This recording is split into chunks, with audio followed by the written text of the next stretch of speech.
Ayon Perez, ito ang kanyang ginagawa pag wala siya sa It's Showtime, dito siya nagpapalipas ng oras, sa kanyang pagbabike.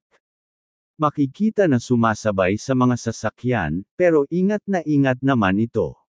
At sa kanilang dalawa ni Mimi ay wala kang makita na problema ang mag-partner. At sa It's Showtime makikita mo na masasaya ang mga ito.